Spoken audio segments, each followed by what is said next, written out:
Here's some numbers for you. Again, this is California, but a surprise here.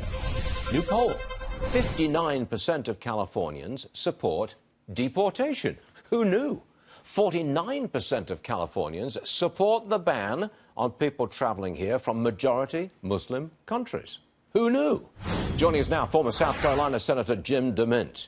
I got to say, I was surprised at those numbers, especially since they come from a poll by Berkeley, although the poll was done in December of last year. What do you make of all of this? I've read some of the questions, Stuart, and it's clear they were trying to slant the answers away from common sense. But even with that, it's clear the people of California are getting sick and tired of what's going on. This is a state, I mean, Stuart, California has become America's crazy uncle. I mean, they want to put warnings on coffee, but they flood their cities with violent, illegal immigrants with gangs, and they've got one of the worst quality of life, quality of living in the country.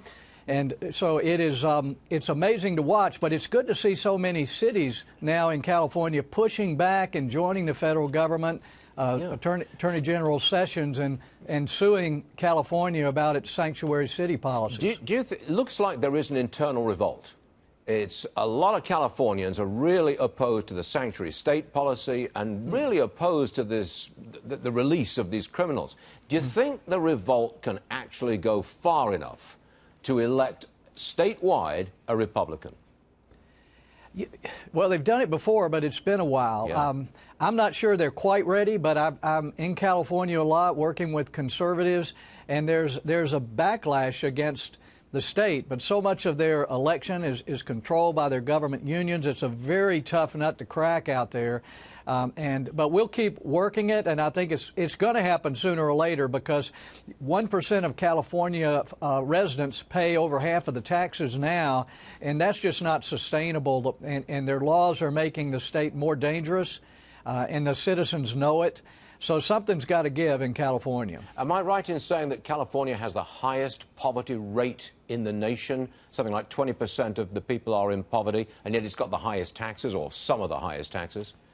You are right, and homelessness has doubled in the last few years. Their problems in the streets are just, I mean, they're really catastrophic. And Stuart, this is not just a California problem. California is a gateway for illegal drugs, human trafficking, illegal workers for the whole country. And their policies are devaluing citizens and citizenship. If you can vote, if you can get driver's license, if you can work without coming to the country legally, that devalues citizenship in America. So we've got to get California on the same page, and hopefully their citizens will step up and help us. Jim DeMint, it's a pleasure to have you back on the show. Don't be Thank such you, a stranger, sir. Come on back soon, okay, Jim? Nice Thanks, to see you. Stuart. Yes, sir.